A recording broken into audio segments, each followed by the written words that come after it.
फ़ज़ाइल ज़िक्र नहमदुहु व नुसल्ली अला रसूलिहिल करीम अम्मा बादु फ़अऊज़ु बिल्लाहि मिनश्शैतानिर रजीम बिस्मिल्लाहिर रहमानिर रहीम। मुअज़्ज़िज़ सामईन किराम, आज की वीडियो में मैं आप लोगों के साथ हज़ूर अकरम सल्लल्लाहु अलैहि वसल्लम का एक हदीस पाक शेयर करने वाला हूँ जो कि ज़िक्र के हवाले से है। तमाम अहले मुस्लिम से एक ही दरख्वास्त है कि इस हदीस पाक को मुकम्मल तवज्जो के साथ सुनिए, क्योंकि इसे सुनने और देखने में हमारी ही भलाई और कामयाबी है। बिस्मिल्लाहिर्रहमानिर्रहीम।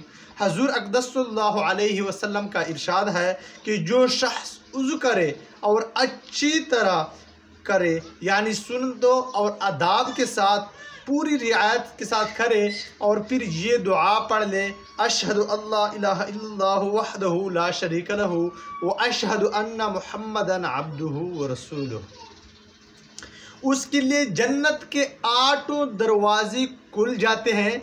जिस दरवाजे से चाहे वो जन्नत में दाखिल हो जाए। मुअज़्ज़िज़ सामईन किराम, शेख साहब फ़ायदे में लिखते हैं कि जन्नत में दाखिल होने के लिए एक ही दरवाज़ा काफ़ी है।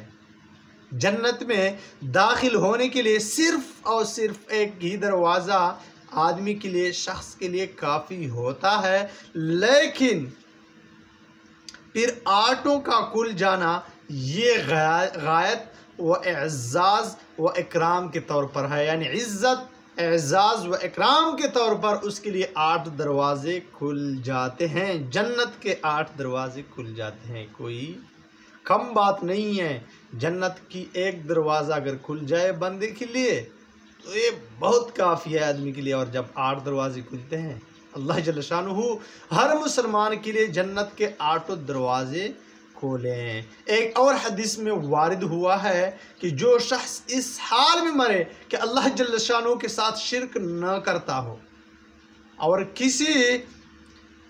ना हक किसी का खून न किया हो, किसी का खून ना हक उसने न किया हो, उसके लिए जन्नत के 8 दरवाजे खुल जाते हैं, जिससे चाहे वो दाखिल हो जाए। अल्लाह हमें और हम सबको मुसलमानों को जन्नत में दाखिल होकर हम पर रहम करें और हमारे लिए जन्नत के दरवाजे खोलें। व आखिर दावाना अनिल हम्दुलिल्लाहि रब्बिल आलमीन।